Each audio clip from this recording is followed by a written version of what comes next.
Hello, everyone, and welcome to Battle for the Midwest, hosted by Kaiju Corp. We're here at the Scrins Esports Arena in Lisle, Illinois. KaijuCorp.org. Go to KaijuCorp.org for more information about Greater Chicagoland area events. We're greeting straight to pick band. We are doing IWU versus IWU. It's Shield versus Sword, a little bit of a LCK throwback. Oh, excuse me. This is actually Laker Esports versus DuPage. Excuse me. So we're getting straight into pick bands here. I am Mr. Psych. I am here with Orbital. Orbital, you do there? Yes, I am. I'm excited to be here. Excited to cast some fun games in these best of ones, at least in the lower bracket, as well as some of the others running along the side here. So very, very excited. Very exciting game. We are coming off of another game that we just came out of, which was it was it was DuPage versus IWU. Unfortunately, in what was a bit of a macro mistake later on in the game, it actually started off with a really big lead with DuPage, but it seems that they fell away at the end. You want to talk about that a little bit before we talk about picking bands here? Yeah, taking a look at things, I mean, it was DuPage to come out with an early lead. Laning phase was strong, and mid-game decision-making was good. However, it was a little bit of a compositional difference, as well as the fact that wrapping around, getting a little bit frustrated, kind of pigeonholing themselves into certain objectives. So, in this instance, very excited to see if they can bounce back. Their drafting, again, looks solid most of the time. However, in this one, it's looking a little bit different. Yeah, going into the current pick band actually right now, we have a Kaisa Nami and what looks to be a Briar on one side, and then we have an Ornn, Galio, and Karthus. Talking about the Karthus a little bit, their jungler actually has a huge win rate on Karthus, so it seems like they're trying to get away from the farming style and sort of force him into some of his other champions. Yeah, On the one side, just a little bit, just a on the little one bit. side we have a. Sorry, go on.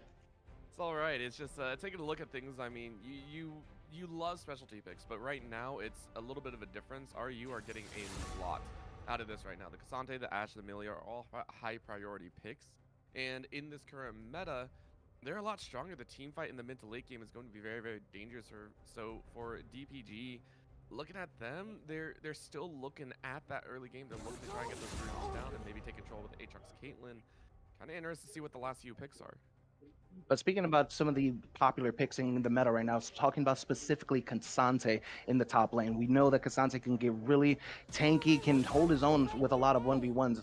But Aatrox coming in from the other side can hold his own, can possibly run away with the lane. But later on in the game, Cassante being able to take all those tank stats, possibly isolate their damage dealer, and then just turn into this massive fighter that can potentially one-shot or create an isolated 1v1 on that side. We have a Lux ban, looks to be another targeted ban to their support. Their support does look to like play these mage really aggressive bot lanes.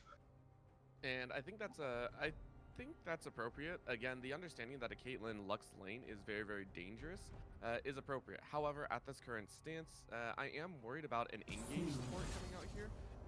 Yes, the ranged is good, and I think that might just be targeted there in general. You know, maybe they don't play as many hook champions or engage, you know, like the Nautilus. You're also looking at the Thresh, which has been extremely popular lately. And yes, the Milio is dangerous, but it can still be a tango. Rakan would also be a great pickup here to follow up behind the engage of the Zac. But for right now, we're only given a little bit of time as we're still looking for that mid lane. It is going to be a Cassiopeia. This one does spell denial against the Cassante and more, but fairly easily counterable, I think, in the current meta. A very high damage dealer for mid lane. They were lacking some magic damage. Granted, Zac can come in, he could jump in. You could probably go for more of a demonic embrace, AP bruiser kind of engage, but you are going to need something really beefy in the front line to keep your Cassiopeia and your Caitlyn. So, like you said, we're probably looking to have some sort of engage support to follow in with the Zac. Swain coming in, that can be a flex for the mid lane, but more than likely can go support. But Emilio's already picked, so that's highly unlikely. So that's going to be the mid lane Swain. Swain has a problem in the early game. You can't really wave clear as good until he gets a couple of items on him. So I can see Cassiopeia having an easier lane. Ooh, and the Master Yi to come out here. I was about to say that shouldn't be it. The Viego to end, I think, is appropriate. It's very, very nice synergy with the rest of the team. You have a lot of pick potential. You look at the Swain in the mid lane, the Claw coming out here, the Ash Arrow, as well as Cassante's setup. All the perfect makings of being able to find those kills on the Caitlyn, on the Cassiopeia. But that Zac and the Aatrox are my two big worries. Viego, if you don't get ahead, you're not going to win out in that mid to late. So early game from RU is to be very important. Speaking of that denial for the stuns and for the pullback, we have Morgana support coming in on there. I still expect to see at least one or two cleanses coming in because that Ash Arrow, as she begins to build CDR, we don't know if this is going to be the on hits or the poke Ash coming in just yet, but you're going to have at least cleanse on the Caitlyn to supplement that Morgana Black Shield to make sure she doesn't get caught out at all. Compositions are locked in. We are getting our swap rounds, and we are going to have a 3 minute delay before we get into game. I wanted to talk a little more about that pick comp that we were talking about on our use side. Like you said, the the pullback on the Swain, that is going to be massive for getting a pick on one of their damage dealers. But the engage coming in from DPG, that Zac jumping in, that Aatrox jumping in, and with the Morgana Black Shield, who do you think won the pick ban here? I would have to give it over to RU, right? I really like RU's setup here. They have a lot of great opportunities, right? You take a look at the top lane number one, Cassante, considered the top meta pick right now in the top lane. Very, very strong, very powerful, and very all around. The only one that I think could match it would be the Ornn in terms of just all around stats. But the thing that puts Cassante above is the ability to duel heavier. Early game, levels 1 through 3, yes, it's a little bit harder, but once you get those abilities, it starts rolling forward. From there, you go a little bit further down. I personally like the Ashe. Ashe has always been my favorite ADC, mostly because I can't carry. So Ashe is great. You have the arrow to engage, you have the ability to support your team if you need to, and it doesn't require a win on that champion. You just have to be useful. But if you do get rolling, that damage can come out so quickly. And then in the mid lane, the Swain to deter any follow up behind, you look at the Aatrox, the Zac, the Morgana that wants to get in the middle. These three champions will have to walk through Swain unless you get good flank options. All around, the versatility coming out of RU, I think, is much stronger. I do have to worry about that Swain come later on because if they do just peel back from that Swain, he has his ultimate going off. Granted, that ultimate can last for a very long time and be a really annoying thing once he gets that Rylai's coming in. But Zac peels back, Morgana peels back, then he's just sitting a sitting duck. So we're gonna really hope that Cassante can get someone isolated, get a nice pick on that going with that Ash Arrow. Um, we are still waiting to get back into game. Cassiopeia is someone that I don't see too much in the meta. You have your Orianas, you have your Syndras rolling around. Can you tell us why you might not see a Cassiopeia too often, especially in the current meta of someone getting jumped on or isolated? Right. I think you hit the nail on the head, but The isolation factor is a big one. Cassiopeia is one of the few unique champions, number one, that does not have boots, has innate move speed instead. That's one of the big changes here. And move speed right now and just general map awareness is a huge thing in the game. Mid lane is no longer a 1v1 dueling scenario. It used to be. It used to be a lot of just like, hey, sit in mid lane, I'll do you until level 15, minute 15, and then we'll go out. Nowadays, you want to be able to affect the rest of the lanes as best you can. And so for that reason, Cassiopeia a little bit slower, also slower to come online, needs that mana influx, needs that 2 items or 3 to really become efficient. It wanes in comparison to the early spikes of, say, a Swain who has the grab, or you're looking at the Lux or the Orianna, all these champions that have decent damage output in the early game. It just takes a little bit too long, and the damage numbers just aren't there. So in terms of early game, in terms of what can happen late game, that's great. In the early to mid game, it wanes in comparison to some of the others. But if you do blind pick it like it was here, I would say you should feel pretty confident. So I'm not ruling it out just yet. I would say that was a very bold thing for them to do. With that immobile champion and the resets coming in from someone like Viego, getting jumped on or getting an Ash arrow down mid lane after a recall, I think that's going to be a huge problem until Cassiopeia gets those items. But come that late game, if we can push to that 30, 40-minute mark, once that extra item starts popping in, since she has that built in move speed, that extra item, that death cap or that safety item, that Zonia's or something like that's going to be massive towards team fights. Yeah, Um, it's very good for team fights. Actually, I think that's just why they picked it up. It's like, hey, look, just get through laning phase. It's fine. Then later on, affect the team. I think the game is really going to be determined how this Viego maneuvers around the map. Now, Zach is a champion that can engage from screens away come later in the game, but I think he struggles a little bit in that wave clear as opposed to someone like a Viego. Do you think that Zach will be able to affect these lanes with these early weak picks, or is it just going to sort of be this farming kind of try to not fall behind? Zach falls into the same range as J Force, right? You're looking at those early ganks, you're looking at the early slingshot, and you should be able to actually access a lot of other opportunities that some junglers do not, right? You take a look at most of the jungle routes, you're looking at a pretty easy invade, and I can't even talk about that because we have an early invade here We in the have an level invade 1. going on. The binding goes on to Swain. He's completely locked up, and that is first blood at 1 minute on the Swain. He was just completely out of position. No wards at all. The invade coming in from the red team. I think he was out of position. I think they were not expecting such an early game like this. Nope. And the thing about it is, every time you have a Morgana, the team's gonna do that. Same with Blitzcrank, same with Braum, I think. Sion is a counter to that, but you gotta be aware that an invade is going to happen. The fact that you did not try and keep yourself aware and you did not post up a defensive play, a little bit of mistake and very well done by DPG. Trying to get that early vision or trying to just get a little something here. It looks like Red Side got got that Tribush ward and they got that River ward really early on. Just was able to keep the vision on the Swain as he missed position there. Another Morgana binding coming in on the Milo, just a little out of position there, but nothing much is going to come of it on this Caitlyn lane just yet. That's going to put the Swain behind in the mid game. He did have to burn the TP early just to get back in lane on time. So we're going to see how that affects it come later on. Caitlyn having to flash out, just getting a little too far forward and just losing most of her health bar. That's going for the early lead that they just got. It's a little bit of a disaster in the bot lane, and we have a pause coming in. Yeah, so that bot side is completely hinging on the Morgana Q, and that's actually the downside of why Morgana is not picked up as often anymore. It's just very one-trick pony-esque, and nothing on Min right now. It is just how the champion works. So the identification that, hey, the Caitlyn doesn't really have anything in the back pocket and isn't trying to aggress means that we can punish very heavily. So really well done by Snow and Garzon. I expect that to continue happening until we see, level 3, level 4, where Caitlyn gets her full rotation as well. And 1 second here, it looks like the feed for the game has gone down. I got it on my end here, but we are just waiting to get the feed back on screen. And there we go. But you talked about it right there. Morgana sort of this one trick sort of idea. Same thing like a Blitzcrank, like you brought up earlier. Once you burn that Q or once you burn that pull on someone like a Blitzcrank, you just lose all your pressure.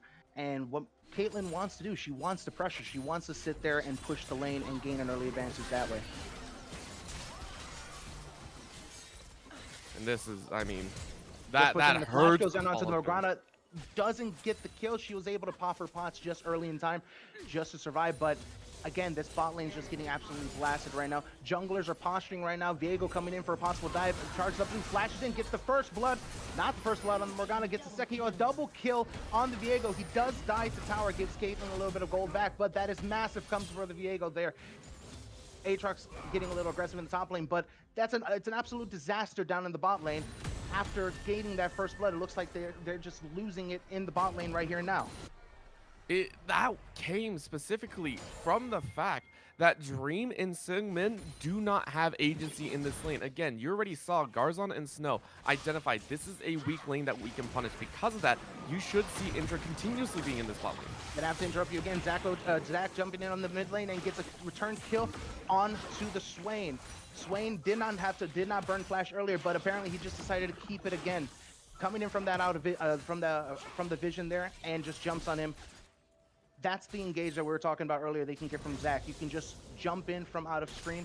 But coming back to this bot lane a little bit here, like you said, they don't have the agency, especially after you have your flashes burned. You should not be walking up. The Ashe slow, the speed off the Milo shield, that's going to be detrimental to your lane, and I don't see them really coming back in this current time until much later in the game. It's a problem. Now we see a revive down here. Holy Repeat gank. There are no flashes on there. They are going to be able to get the tower, but keeping up the pressure from Viego. Get a little bit of trade damage back, but they are not going to be able to step up at all. They're going to have to concede lane for the most part, and Zach's just going to have to try to look for something else. They're going to have to try to play this out best they can, but this bot lane is going to take over for RU. And it's something that we really have to watch for because we now seen both teams identify weak lanes. You see Habibi going into that mid lane. We said that Cassiopeia needs a little bit of help moving up. Yes, you send the Zac in there. You allow that Cassiopeia to pick up even more kills. They were able to grab the first blood as well. So that power chop that was happening is no longer there. And now Awake is in trouble. Trying to create a little bit of pressure there, but K'Sante with multiple dashes just able to back up in lane. Does not even have to worry about it. Doesn't even really have to miss too much farm. Will probably be able to TP back. The Morgana binding comes in, gets instantly cleansed. No flashes on there. Pulling in, trying to get another kill onto this Caitlyn. And again, just cannot walk up at all. They are completely out of this lane. This is going to be a pressure leveler that's going to be here for the rest of the game. I don't think Zach can really alleviate this. He's going to have to find pressure somewhere else. Either try to get this Cassiopeia ahead or try to make something happen in the top lane. And this is a huge problem, not just because of the early game, but the fact that Caitlyn's do not have power later. Great binding under tower, though. Binding under tower, gets completely out of position. Zach comes in and gets a trade back kill, gets some extra gold onto the Caitlyn. That is really good awareness, and I think an absolute misstep from this Ashe. She had the cleanse, so she felt confident stepping up, but I don't think that mattered here. Cassiopeia pushing in onto the Swain. He has to burn the ulti in order to survive, but gets it out, and again, saves his flash. It was just a moment, but this constant fighting is lending itself to DPG getting some opportunities. I think it's a couple of mistakes that are coming in from RU. Granted, you had the flash on Ashe, but a nice pick coming in from Cassiopeia. Just Swain popping into the bush with no vision. They are pushing up this dragon, but it looks as though Zach is trying to create a little bit of pressure. Viego's getting low, but they're still onto dragon. Zach flashes in. Viego's trying to get low. They're trying to go and get someone on the flash, but Ashe just steps up and kills Caitlyn. Zach does get revived with the passive, but Cassiopeia's onto the Ashe. Ashe has nowhere to go. She has no flash, no cleanse. The stopwatch coming in from Morgana saves her, and they get the dragon back. I think that was a complete misstep from Viego. They wanted to kill the Zac, but Zac passive just brings him right back. It was just a difficult stance in general. As I said, the fights were getting messy. Everyone kind of dueling for opportunities. Everyone felt like they had agency in that fight. And the problem is, as a contest between the mid versus the bot side, mid for DPG is strong, bot lane for RU is strong. But keep in mind where those kills went, right? Happy Lamb currently has multiple kills, had kills before that fight. The junglers were about net even, and the fact that the Zac passive came up, Intra expected coverage, did not have it from the rest of the team. So at this point, it needs to be identified. You're strong in the bot lane, keep it contained in the bot lane. For DPG, keep it in the mid lane. Your Cassiopeia is strong, get them further ahead, keep it rolling there. Try to get that mid lane able to have enough power to cover for this weaker side bot lane. Speaking of that Cassiopeia, 5-0 now, under 10 minutes. I do see Caitlyn is going for the lethality build. Now, a lot of the lethality build is going to be poking on that Peacemaker and hitting in that R, but it looks like Zach's trying to jump in, but the bot lane for RU does looks to be aware of what's going on, so they're going to step back and make sure he doesn't get a pick and get them any farther, or try to give them an opportunity to come back in this game. But talking about the lethality Caitlyn, a little more, the Peacemaker poke and then that ultimate really gets chunky once she starts getting a couple items in. Do you think that's going to be a better win con instead of going for something tanky or more of a tank busting? Sorry, well, I'm not I sure. just We'll asked have you to a talk about question it later. here. Just talk about it later. Cassiopeia does jump in, but he does get ulted there. A shutdown coming in onto the Cassiopeia for Viego. That is a huge problem. In the bot lane, got a counter gank, a double kill coming in for the Caitlyn. There's that Caitlyn damage coming in, and for the bot lane getting so ahead, I think there's just missteps coming in from all over the map here. It is taking a look. It was well played by RU. And the fact that I say that, it's because on the top side, they take control of a mistake. When you're punching, when you're throwing a move, DPG said, hey, we're playing bot side, so why are we fighting on the top side? You thought Happy Lamb had enough damage. But remember, even with 5 kills, the Cassiopeia is not online just yet. You need a little bit more time to scale. It's a late game powerhouse. She doesn't have a completed because item of the yet. collapse. She doesn't have a completed item yet. She still needs that Leandries to really come online and really start feeling the damage. And speaking of having their first item online, the Ghost Blade coming in onto the Caitlyn there. It's going to be some really chunky ultimate damage coming in. That Peacemaker, once you hit on an isolated target without any minions, it is going to chunk. Plus the movement speed so that Caitlyn can stay up and going. Aatrox coming in, just keeping this Swain down. And just with the miasma, cannot get out, cannot flash out. Flash was down anyways, but there's nowhere to go after that one. Nope. And talking about this team composition, this squad, DPG, were very strong in the early to mid game. In the match that we saw, you and I, while it was a little bit off stream, they are very, very good at controlling the pace of the early game. And this time around, I think they have a little bit better comp. Yes, this bot side did not go as they expected in the early stages, but Dream and Sungmin, thanks to Habibi, have come back in a very strong way. Mid lane is in their favor. Bart is slowly getting some decent advantages in the top lane. Every single part of this game is going well, and at this point, RU might be looking a little bit desperate because the early game that they're hoping for with this Viego is not online. Awake is not going to have the lead that they need, and Garzum, this Ashe, again, is not going to be as strong as you would hope until around that 25-30 minute mark when you've got 2.5, 3 items. I don't think there's going to be much to do with this Ashe until that time you said, because with the completed Ghost Blade, Ashe walks into lane, she just gets ulted by the Caitlyn. There goes half your health. What's she going to do now? The Leandries does come online in the mid lane for the Cassiopeia, but I think that they're going to have to really start digging in. They're going to have to start digging in and try to look for smart picks. Speaking of a smart pick here, Gang coming in on the top lane, Flash coming out from the Aatrox, the World Ender coming in to try to keep him alive, misses the Q1, tries to hit the Q2, Q3 does not come in time, so that is a kill coming in for the Cassante. That's good pressure for the Cassante. Cassante will be able to put down some pressure later on in the game and keep to the side lane if need be, but good pick coming in from RU. It was very well timed, very well played. So now you get pressure on that top side. Awake now has a chance to TP into the bot side to fight for this upcoming Drake as well. And Intra continues to steamroll ahead, currently matching in the camp count, but already has that Kraken Slayer behind. So very, very nice setup there. All of a sudden, Habibi doesn't look as strong or as tanky. A little bit of that poke coming in from both sides there. Zach coming in on the bot side, but the counter gate coming in from Viego, pulling the cleanse coming in on the Ashe, a little bit of damage coming in from Caitlyn. Caitlyn is just still pulling. Morgana ulti gets flashes out of the net hits, and the ultimate gets body blocked by Snow. But Viego getting another kill, another shutdown coming in for the Viego. This Viego's coming online, and is starting to create that pressure that we were talking about. Rift Herald goes down on the bot side. I don't see the plate count on it just yet, but they're still pushing on the Zach. Zach just scaring by with a little bit of health. Has to flash out of Swain eyeball, but he's looking to still go into there. Another kill coming in from Viego. Viego looks to just be completely taking over the game here. I mean, you play to your strength, right? And this bot side said, hey, we know the strength of our bot lane. We know you don't really have a Caitlyn. Again, this bot side for DPG hinges on a separate fact, but this might be the chance to turn it around. Looks like they were trying to greed for the turret there. Cassiopeia coming in from the mid lane, but a shutdown getting traded back. I think that they were greeding for the turret, and I think that at this point they're just overstaying. I mean, I think so. Ajax comes in, gets another kill onto the Ashe. A killing spree coming in for the Cassiopeia. That's just an overstay from RU. They got a good pick. They got some plays on the Rift Herald, but they just stood a little too long, and the rotations came in. Now they're also going to be giving up this Hex trade. That's the thing about it for RU. They have that strength in Intra, but as soon as Intra gets into a sticky situation, I would have left, right? I would have said, no, we're not staying here.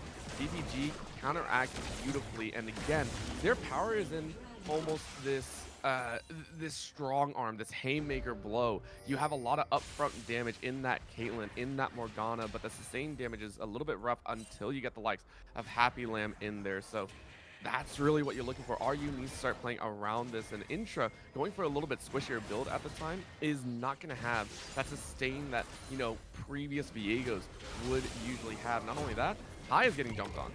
Usually you get the Thunder, but we're not going to talk about that right now. Swain getting jumped on in the mid lane. The Aatrox has the ult to come out. Demilio gets the kill on the kick, but Viego jumping in, trying to get another. The ultimate on the Zac coming in, but he has passive. Swain is still in the mix, getting that sustained damage on. Caitlyn is trying to get out, but the burst damage coming in. Swain is staying alive, and it looks like they're trying to greed for the kill, but they don't have enough damage there. Zac's able to survive with the passive, but here's that sustained damage coming in. They don't have enough up front, and they're just dead again. We said it's that time and time again, RU have really good sustained damage in those team fights. The Swain plus the Ashe both surviving in this fight. Bart trying to get in on this. I'm not sure you want it. I think that he wants to back up here. Again, they're getting a little greedy here, but they actually, I think, learned from that bot lane play, and they're backing up here a little bit. Your sustained damage on a DPG comes in from that Cassiopeia, but if she's just getting wailed on by this Ashe, there's nothing that she can do. She can try to fight back, but the strength comes in getting them poked down and then letting Cassiopeia finish it off with that sustained damage. And I think right now, DPG need to slow things down just a little bit. They need to start selecting their targets a little bit better because there are a lot of squishies on the side, right? Intra's blowing up pretty frequently now. Garzon can also be caught if the cleanse is down. Snow can be caught if the ult is down as well. You have targets that you can actually lock down and get kills on, and that's what they were doing earlier. Following up, Happy Lamb, still a little bit behind. Once you complete that Sarah's Embrace, then you can start snapping forward. Then you can start being that menace, right? Then you can start running people down with the slows, with the ability, and it works from there. However, you can't get greedy. That is a problem that I think DPG are sitting on, and RU are taking advantage of. Remember, the higher the kill count, the tankier RU are going to get. Speaking of getting greedy, they are going to be pushing in for this Herald here. Sante isolated 1v3 in the top side, trying to keep them. The arrow comes in and hits onto the Zac, but they get rooted up. Caitlyn just bursting Cassante down. He was in his fighter form, so all those resistances and that health got cut. Again, they were trying to posture for this Rift Herald, got a little greedy and then get punished for it. All about those opportunities. The opportunistic nature of both these squads is beginning to be the downfall for both. You can see, as we said, High on this lane is 1, 5, and 4, does not have the sustain in the back pocket just yet. Will be. We saw the little test of it, but for right now, it's still dangerous. You're still sitting there, hey, big question marks. But RU, remember, they lose one, they still get the Herald. That's the most important factor. You can start breaking down some of these outer towers that are still up, gathering a little bit of freestanding gold, and kind of break through this even gold game that has been persisting throughout. It is quite even on here, just barely less than a 1k gold lead for DPG. No, excuse me, for RU. Talking about this Viego a little more, he did decide to go a squishy build. He thought that he'd be able to sit there and become the carry for the team, but it looks like because of this build, I'm not going to agree with it here. I think something like a Divine Sunder and more of a tanky build would have definitely helped with the damage and being able to dive in there, because unless Swain's at your side or Cassante's ulting someone, he's not going to be able to, he's going to be in there by himself effectively. And it's something that maybe came from the fact that, hey, you got some of those earlier kills. Hey, you're pretty happy about some of those early situations. And I mean, Garza even now getting the burst coming in from the Caitlyn. Milo's gonna body block it, but it's the burst that we were talking about. Collector coming in as well. That is massive for the Caitlyn. That's the kind of burst that we're going to be talking about. Ashe isn't going to be able to be isolated in a lane or in mid lane. If Caitlyn has you in vision, you're going to get ulted on the spot. It's one of those moments where Garza and, like we said, Intra as well, both kind of overestimating their own damage sources, and they need to start playing a little bit more reserved, a little bit more respectful of the opponent with this upcoming dragon in just about 25 seconds. DPG playing for that soul point. If they're able to pick it up, it will feel great, and they'll be able to manage a little bit further. Are you going to try and contest? Hopefully, but the itemization doesn't work for them. Speaking of this dragon a little bit before we come into it, 10 seconds coming in on the dragon. DPG, it does look like they're trying to make a play, or they're trying, excuse me, RU is trying to create a little pressure with the Rift Herald so they can get a little bit of vision before the play there. Ashe arrow misses completely. Ashe to flash out, but it looks like they pushed down the mid lane with the Herald to try to alleviate their pressure. Now they're going to come in for this Drake here. A little bit dangerous as well. It's a little bit of pick and go, and I think you can't give it away. DPG are like, look, it's not the most important dragon in the world. You're fine to go ahead and hold off. Main thing is how far can you push, right? DPG, while they give up dragon, you need to get something somewhere else. And at that point, it's getting Happy Lamb a little bit more farm, right? And I think this is the appropriate call. Let Cassiopeia farm up, especially against a melee champion in the top side. You get a few more items in there, and then you can fight for that 4th or 5th, or even an upcoming Baron. The quickest slice through is that percent burn from the Cassiopeia. So DPG playing it smart, trying to play a little bit more reserved. For RU, I expect to see a couple pick attempts come out on Dream or Singmin if they can, or even Bart, right? Bart still a little bit squishy, doesn't have the Mythic in the pocket either. Yeah, that Miasma's going to be an absolute killer to someone. Flash in, coming in onto the Caitlyn for the Viego, trying to get a pick, but just gets isolated. Doesn't get him down close enough, but Zach trying to comes in, smites him, has to Heartbreaker away to get out of there. But Swain stepped up just a little too far. Miasma making so he has to flash away afterwards. The pull back onto the Cassiopeia. Zach still jumping in, but with that ultimate, he's going to sustain for most of it. Cassiopeia comes in, she tries to go the ultimate, but only gets one stun. They're still with the sustained damage on the backside. Ashe is just firing away. Cassiopeia does get a kill onto the Swain, but Zach passive is going to save her. Morgana gets the binding, but there's that sustained damage. You can't out damage that, but it looks like Aatrox got a kill on the Milo on the top, on the backside. Arrow came back again in the fight, but 1v3, Ashe is just isolated out. This team fight is completely split from RU.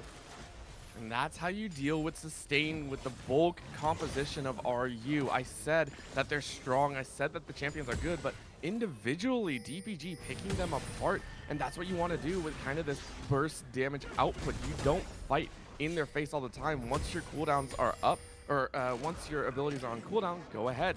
Slow down the fight. Wait for the opponent. Wait for your abilities to come back up, and then re-engage. Very well done. I expect them to continue doing this time and time again and try and play away from Awake. Will the global objectives actually allow them to do so? Probably not. We'll see RU most likely ball up and get ready for a team fight. But for right now, DPG keeping themselves very slightly ahead of the game in kill pressure. It was looking, even though that Ashe was 1v3, it looked like she might have been able to do something, because again, that sustained damage coming out. Once Caitlyn has burned her ability, she's just auto-attacking very slowly. It packs a punch, but not as much as an Ashe wailing down on you. But the CC coming from Morgana, them being able to jump in and out of those fights. I think DPG played the fight really well, and RU just split. They're split, and you need that Milo next to the AD carry to make sure that Ashe is able to actually get out of that binding, get out of the Caitlyn trap, so that way she can keep doing her thing. This Swain, 1-6, unfortunately, still on one item. Cassiopeia finishing up the Seraphs, so she's going to be an absolute monster coming to these fights. And the fact that you're also building into that Grievous Wound signals to me that Happy Lamb knows that the opponent is coming towards them. Right now, High getting a little bit caught out. Swain's just pushing up. He doesn't have to worry too much, but Viego's coming in to try to get a gank. The pullback misses, but the World Ender is popped. Just gives a little bit of extra movement speed just to play it safe. DPG know that that RU needs to look for picks. They need to look for an advantage that way, and just playing it safe, pop the ulti, make sure that you survive that. This is dangerous. Habibi getting found out here, but right now it is a game of inches, right? This Baron is very important to both sides. The vision battle is currently set up. Happy Lamb actually has a TP in the back flank, but neither team really wants to overstep, and I can appreciate this, right? Neither team wants to make that first rookie mistake, and Intra sitting off on the side, you can get a stun, but I don't think you're going to get a kill, so TBG saying, hey, we might want to fight. Just being a little cautious there, but the miasma, as I was talking about earlier, on a champion like Cassante or like Viego, where you can't dash in, plus the trap line set by Caitlyn, it's very safe for them to try to contest. You were talking about a TP flank coming in. The TP on Aatrox does have a little bit of time left to come up, but you do have a flank, possibly from a Cassiopeia. That vision behind RU has not been cleared out yet, and they're starting up this Baron. I don't think they've done the due diligence just yet, but it looks like our DBG is looking to come in and contest. I mean, they don't have to worry, right? Again, Intra is not as strong as you expect. They can't take as much Baron damage, and with Dragon coming up, you don't want to expend all your resources right now. This Dragon, I feel, a little bit more important than the Baron, and a little bit easier to fight for. Oh, Intra gets caught. He gets caught, and the executor damage doesn't come in just yet, but he just barely scrapes by. Ash getting hit by the binding, has to cleanse out. Just barely being kept alive by the Mealer on the cleanse. Ash gets killed onto the Zac. The sustained damage coming in. Cassante jumping in. And the sustained damage that we're talking about, Cassiopeia has no one to peel back for her. She can't sit back and do this sustained damage. She just gets caught, and I think there's going to be Baron for RU. Right idea, rough execution from DPG. They were able to find multiple members. They said, hey, we can find those fights. However, RU came in with the flank, with the counter engage, and caught multiples out. Remember, that was the Swain as well as Intra to really cut them off. And DPG, again, they can't fight that. They can't sustain through, and so Habibi was left on their own. Well played by RU. They don't get the Baron, but they get the Dragon. They even that up.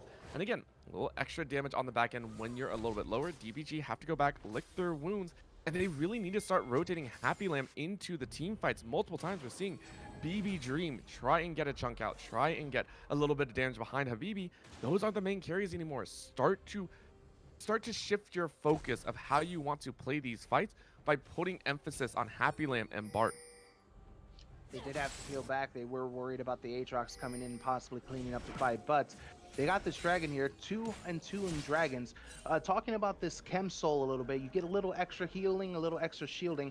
It looks like both teams can really make use of something like that. You have Swain Ultimate coming in that keeps him nice and sustained, but also the Aatrox Vamp and the World Ender.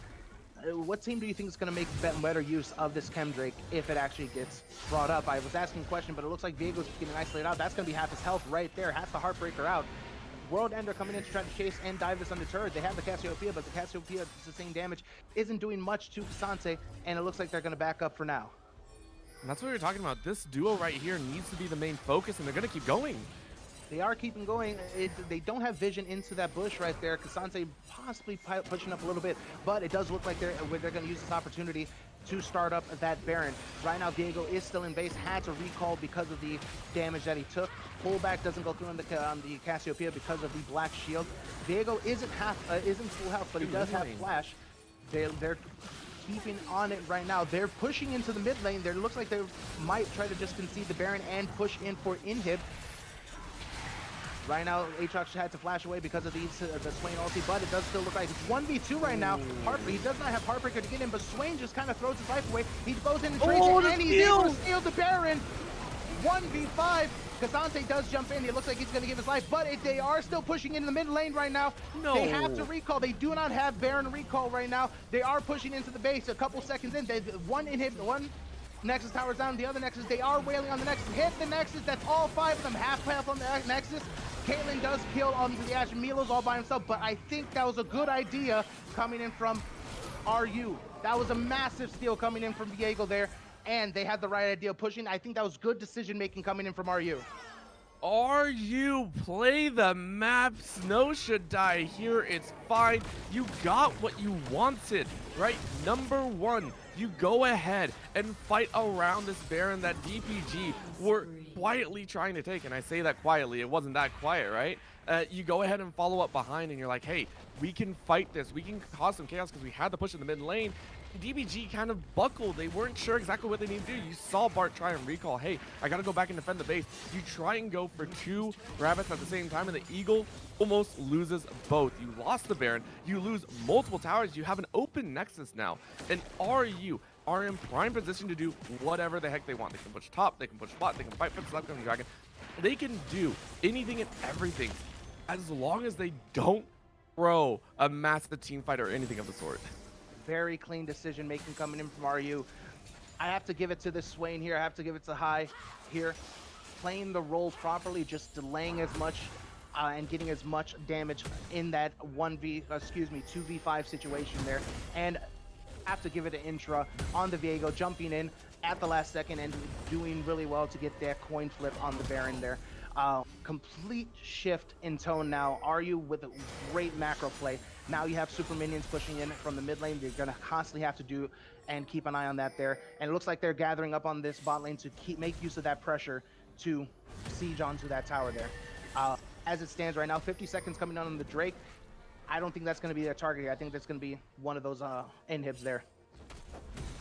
I think so as well. You don't really... I don't know if DPG actually want to try and save any of these outer towers. I think you need to sacrifice them and prep for the back end because you need to get ready for this dragon, or you could give it and still be okay. It's not so point at all.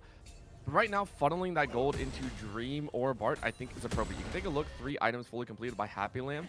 A little bit of a diversion in terms of how much damage you are going to output. That break into the Morellonomicon isn't amazing, but it's necessary, so I can appreciate it. They are going to fight for this tower, surprising.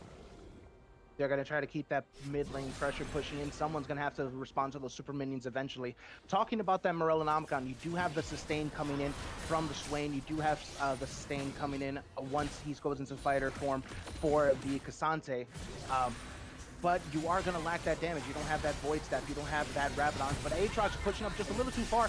Asher goes onto the Morgana, and Morgana gets killed anyway, still burns the flash. Caitlyn trying to ult and get a little bit of damage down, but it doesn't matter. Lost the agency in that lane. Morgana's down for 30 seconds. I think they're going to try to push the win here.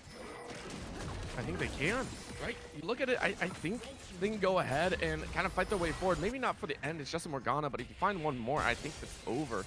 And with this pressure here, this bot lane inhibitor should fall as well. I think a good pick here can spell the end here. Miasma going on the Cassante, getting a little bit of chunk damage, but Milo is there to help sustain back up. Again, they're making use of the pressure right now that's coming in from the mid lane. Someone's going to have to answer to that anyways. Viego stepping back and saying, hey, we have full agency in the lanes. I'm just going to get the dragon by myself. I mean, that's all you need to do, right? You're okay with this one. Baron wearing off and is already off for a while. And now you get to look at the damage control. RU got a great pressure lead. Yes, the gold isn't too bad, but it's the factor of you have everything in your pocket that you need, right? Take a look down the line. You have the slows from the Swain. You are starting to get a little bit better time with Intra getting into the fights. And Awake is, you know, being able to make do. And the fact that DPG have to play into you quite a bit is perfect as well. So for RU, really, they don't need to force anything too hard. If they find a catch, great. You're looking Happy Lamp. If you can take out Happy Lamp, you pretty much win the fight. And you may lose 1 or 2 to Dream. Other than that, I think you're fine. For DPG, you need to have Happy Lamp front and center. Bottleneck all of RU into maybe your base or in between a chokehold, and then fight from there. You can utilize the Zac, the Cassiopeia, and the Morgana to peak efficiency that way. I am going to have to ask a sort of question mark, being that Cassiopeia with the Giant's Belt and the Blasting Wand sitting there. Looks like she's going towards the Landry's. I think that you need to double down on this damage here and really sit there and look for something like a Rabadon's, look for something for a Void Staff. But I think this is a decision-making, just pivoting on the potential end or one more team fight coming out. I think that something like a Rabadon's, or looking to invest that sort of turtle in and let those waves push in, pull up on gold, and then get something like that Rabadon's onto Cassiopeia and really sit there and team fight come later. But a pick coming in onto the Zac. Viego finally got his Divine Sunderer, so he's actually able to do some damage to these tanks. A little bit of a misstep coming in from Zac, and he has to go back to base to heal up. Yeah, and actually, I think that might be a demonic is what you're looking at, and I think that's appropriate, right? Yes, you can actually do quite a bit of work with the Rabadon, but the burn coming out is what you're really hoping for, and maybe melting through these front lines. The HP shred can be crazy, so maybe we get to see that, but for right now, as you saw, it really is just posturing from the two teams, right? Posturing to try and get in the best team fight that they could possibly have, and with Baron on the table and no vision for DPG, they're going to have to walk into this blind. There's not a single ward in any of those. Aatrox, speaking of walking in blind, completely face checks the Diego. Shutdown coming in on from the Diego, but Aatrox is in the back line. Cassiopeia can't really do any damage. That's a double kill coming in from Diego. Zach's bouncing around, but not able to do too much. Caitlyn is just burst, so she can't really stress with this sustain coming in from the Swain. She jumps onto Caitlyn. Caitlyn nets back, but that's another kill coming in. Cassante finishing up the fight, and that is a 1 kill for DPG, but this is going to be the end. It looks like they're going to push for this inhib. No towers to defend in for this Nexus, and they're just going to push to end. Great pick. An absolute terrible face check coming in, but they had no vision. There was no way for them to know that that was coming. And with that, DPG unfortunately takes the volume. Are you winning this game here? That was a great execution, a good way, and I think they really brought it back. Came from that rough early game. It was very well played. The early game was not even, I wouldn't say super rough. It was more just coin flippy, right? The aggression from both sides was leaning into favor of DPG. They needed to because of how bot lane went, because of how Garzon as well as Sungmin were crushing it, I believe. They were, or not Sungmin, the Emilio were going ahead and chasing and being very straightforward. They lost that chance to take over the bot lane. So DPG defaulted to what was next, which was battle. Fight, fight, fight. Maybe you can pick up a kill. Maybe you can dance death there. On the other side, though, it just got a little bit out of control, right? RU, again, found pick after pick after pick, and they never allowed the likes of DBG to actually group up. DBG then became flustered. They started making rough calls, and I mean, I can't fault them. They did what they could. Just at the end of the day, RU had the great time of cutting out all vision, being able to shut down the rest of that game, and then moving onwards with the kills. I definitely think that RU was able to clean up some of their macro. Let's call back to that Baron there, that amazing macro that came in. You would think that they would try to peel back and try to contest at this, try to possibly take a fight with that sustained damage, but they decided, you know what, we're gonna sit down, we're gonna delay and spin, coin flip this, and then Ash and Milo just decided, hey, if you guys are gonna be preoccupied with the Baron, we're just gonna take your base. And it worked out in the end, and I think that was great. What really brought back RU was this amazing macro play in the mid game. It was not only that, it was the fact that DPG, when you make mistakes, a huge thing that good teams can do is they can take a very small mistake and create a much larger problem out of it. And that is a very key part of the game. It's how do you identify mistakes? And you said it right there. Are you identified a weakness? Hey, we don't have to fight for Baron. We can force them to keep taking damage after damage after damage and push in. And that resulted in a cataclysmic event of DBG now sitting on the back end. So, as you said, very well done. I'm not sure if RU is going to get that chance once again because DPG, that seems to almost be that signature. They win the early mid and then they start losing out on the later. And of course, I believe they're out of the tournament now. But are you going up against some of the tougher opponents? They got to make sure that they contain that mid lane issue and then maybe look to take over early games themselves further on. That is right there. So right now we are looking to prep for the next match, but we're going to throw it to a break for right now. Next game is going to be going into IWU Shield versus Lakers Esports. They just finished winning this game here. We're going to go into that next game after this break here. Don't miss out on that. This is Battle for the Midwest. We'll be back in a moment.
Hello, everyone, and welcome back to the Battle for the Midwest, hosted by Kaiju Corp here at Scrims Esports Gaming Center in Lisle, Illinois. For more information on gaming events like this and in the greater Chicagoland area, go to kaijucorp.org. Scrims Esports at scrimscenter.com. Look at there for more information on your event or party booking there.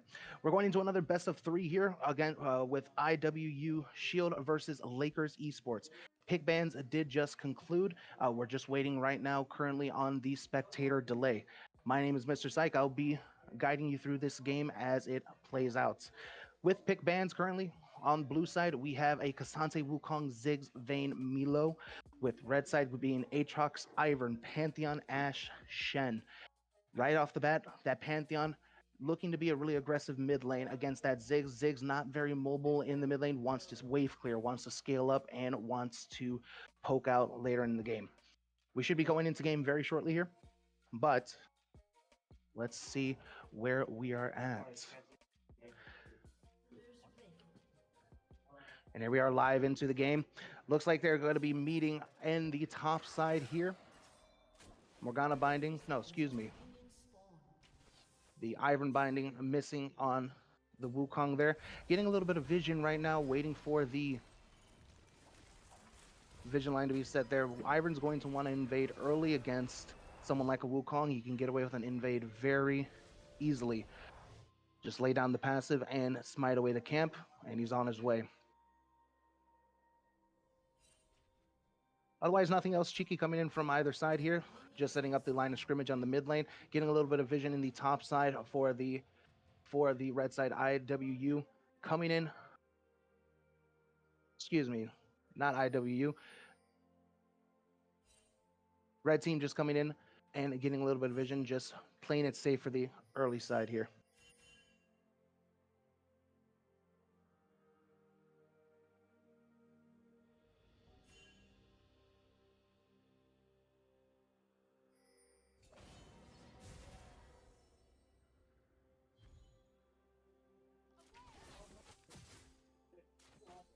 Standard topside start coming in from the Wukong, getting in the blue.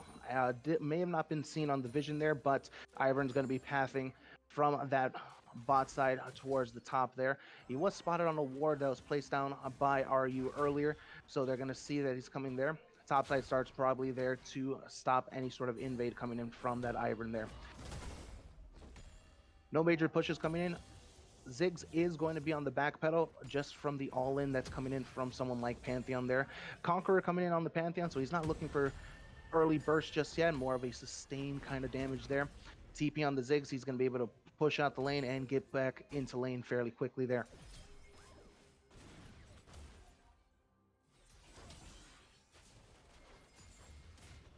Talking about the bot lane picks a little bit, Vayne, a very late game skewed kind of champion, wants to scale up, might have a little bit of a problem coming in later, but a topside game coming in from the Ivern, the binding hitting onto the Kasante. He's going to hold steady and flash away to make sure that nothing else comes out of it. Early game pressure coming in from this Ivern, from how quickly he's able to clear that jungle or at least get his camps marked in, putting some early pressure onto the Kasante. Speaking of early pressure, Vayne is actually able to get a lot of damage onto the Ashe there. Third proc comes in from under tower. First blood coming in for the Vayne. I was just literally talking about how Vayne may struggle a little bit in the early game here, especially with the range disparity coming in from someone like the Ashe. But it looks like just a little bit of a misstep coming in from the Ashe there. And unfortunately, giving first blood to someone like a Vayne is going to make this lane so much easier for her. Your Ashe is going to miss all this CS to the tower. It's going to be an absolute disaster coming in for the Ashe there. Hopefully later into the game, once Ashe unlocks the Crystal Arrow and is able to get some picks with the Shen, maybe they can possibly turn it around. But that first blood was an absolute misstep coming in from IWU. A little bit of action happening on the bot side jungle. It looks like the bot lane is rotating up to try to help out with the push come in there. It looks like they are starting to fight there in the bot lane. Pantheon jumping on to the Vayne there, but going low. Vayne getting yet another kill. That's 2 kills for the for the Vayne already at 4 minutes. That's going to absolutely propel her towards there. Flash away. does not get enough damage. The potion's taking, Vayne's popping in, flashes over, and that is another kill coming in for the Vayne at 4 minutes. This Vayne is going to be absolutely propelled into the mid game here. That is a complete overstep coming in from IWU. They were invading on the jungle, trying to push in on that Wukong, trying to punish a little bit of a misstep there, but just got a little too greedy there.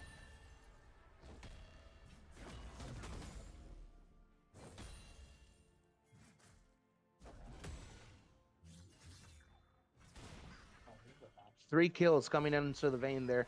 Vayne's going to want to try to rush this Blade of the Rune King, but has been propelled forward with the multiple missteps coming in from IWU. They want to take it a little slower, possibly get some picks later on with that Pantheon ult, with that Crystal Arrow, try to isolate someone immobile like this Ziggs or like this Vayne here, but they are going to have to be on the back foot because once Vayne gets that first item, going to be absolutely detrimental, and she can take over this game here. And with someone like Emilo there with that cleansing ultimate, with the shields and the speed ups and the heals, just full utility coming in from that support there.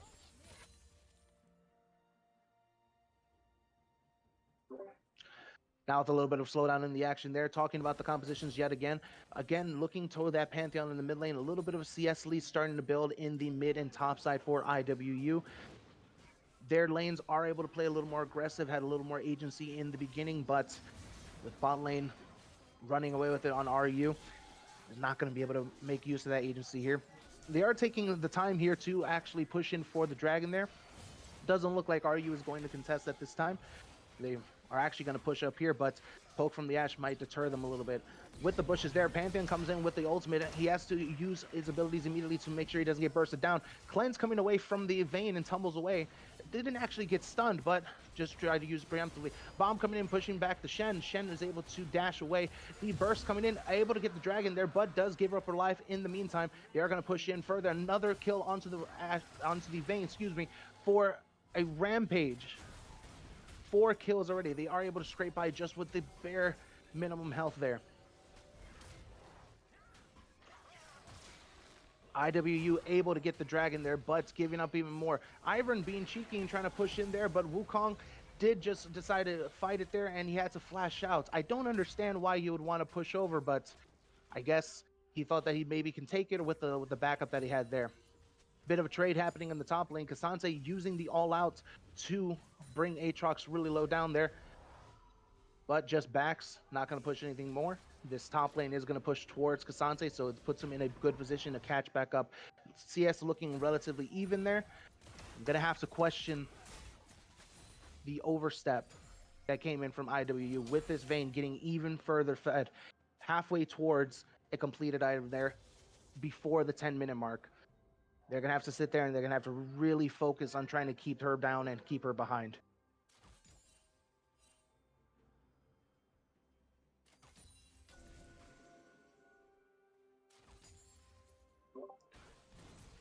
Looking at the builds here a little bit, we do have the steel plate shoes coming in from K'Sante in the top lane. The physical damage skew coming in from IWU. You have Aatrox in the top lane, Pantheon in the mid lane, and an Ashe. Barely any magic damage, so he's able to itemize just full armor here. Snare comes in from the Ivern. He's just auto-attacking away, and he dashes out of there. Doesn't need to burn anything else there. Just a free escape with multiple dashes there. Posturing on the top side for IWU, possibly looking to make a Rift Herald play here. But Pantheon ulti is coming up soon. Might want to look to make a play or save for that there. Two people posturing on the top side here. Looking to possibly make a play, but Vayne is just wailing down on this Ashe. The third proc doesn't get the kill, but she is very low. Does not have the steel arrows, the ice arrow is still only level 4.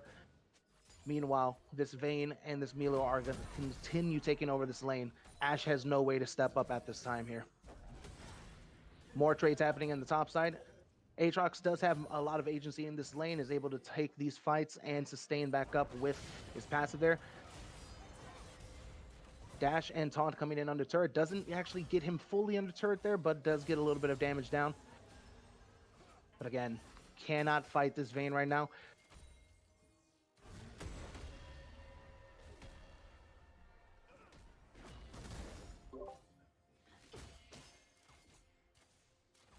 Shen's right now staying under turret, trying to stay a little safe here, but Ashe is back in. Ivern's coming in for a possible gank.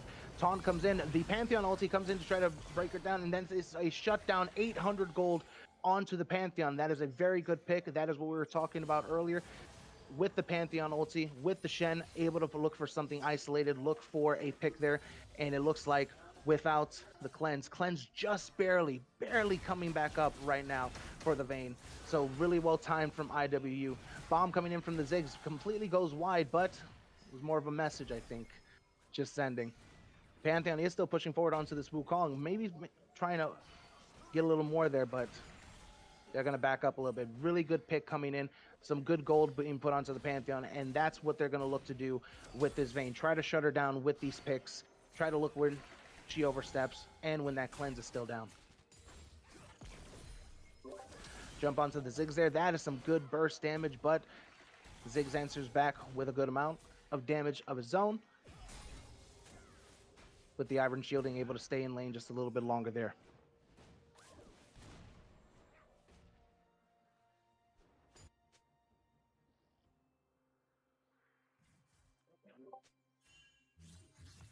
Going back, talking about this Ivern a little bit, Ivern does play a lot like a support champion, just is able to roam around the map and give shields and CC to his team there.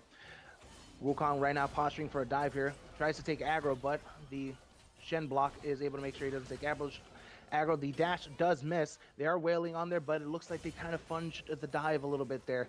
They are able to clear the wave there and continue playing safe. Good deter on the dive from IWU. They're able to absorb that pressure there. That's really good on their end.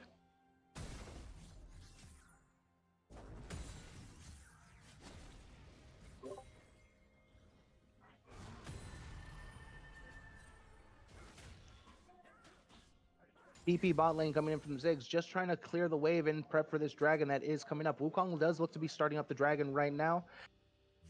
No, right now, IWU is not in position to contest this dragon, so this is just going to be a free dragon going over to RU.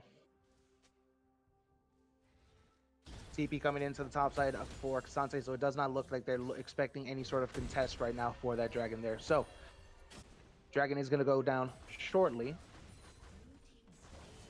And that's it there. Cloud Drake going over to RU.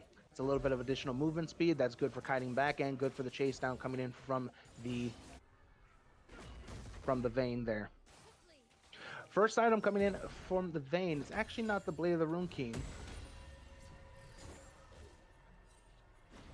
You'd be surprised that she didn't want to go there. Probably prioritizing the slow rather than the attack speed and the lifesteal. Blade of the Rune King does come with a slow on the third auto attack, but I guess with the speed up, she's looking for additional damage instead. That first auto attack will slow for a good amount. Vayne just completely stepping up. Ashe arrow goes out, has to flash away. The condemn at the perfect time. Condemns her into the turret, but the blocking on the taunt field, that is another kill going in for the Vayne. Really well-timed condemn on the flash there. Interesting interaction that came out from there. Pantheon comes in, the crit on the spear comes in and actually kills her with the execute damage. Good follow-up from the Pantheon. That's exactly what we're looking for from the mid lane. But talking back about the condemn that came through, that condemn has a weird interaction. When it flies out, it will still hit you and push you back, not where it came from, but where you end up. So Vayne could do some crazy things like flash around and condemn you into the wall after casting it. The cast did follow and hit her into the turret there. Don't know if that was intentional, but still looked good. Got another kill onto the Vayne. 5-2 at the 13-minute mark. Right now, we're looking at a massive gold lead. 4K gold for RU, 5-3 at this time.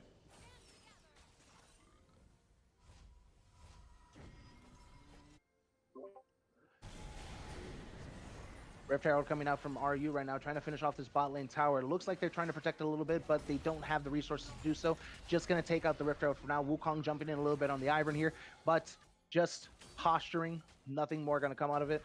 Get extra gold onto their team there. More gold onto their 80 carry. Right now, massive CS lead for this Vayne.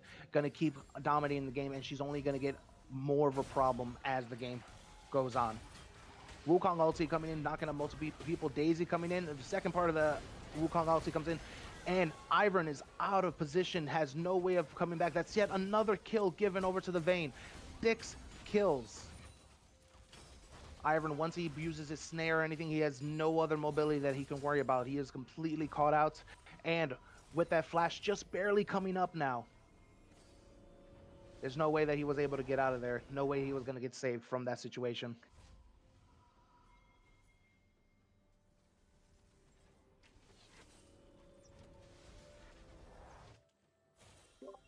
Leandry's coming in on to the Ziggs.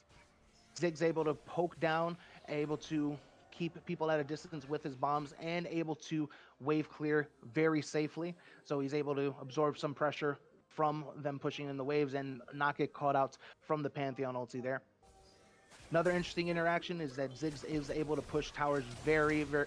I just said that he wouldn't get caught out, but there he is there getting completely caught out there, caster cursing there. Ivern coming in with the snare, and then Shen following up with the taunt, and just gets a nice pick onto the Ziggs there. That is perfect caster cursing. Sorry, Ziggs, that sucks.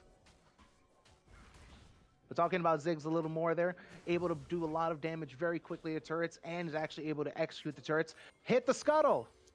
Come on, there it is. Get the scuttle there. Guess Wukong was thinking that there'd be some extra damage somewhere or whatever, but almost let the scuttle just regen there.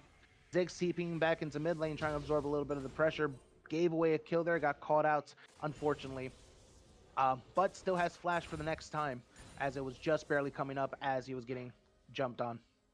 Kazante in the mid lane to help protect the Ziggs a little bit. They want to avoid Ziggs getting up to this turret and using the execute onto the turret with his bomb there. Unstoppable field, the taunt field, absorbing all the damage there.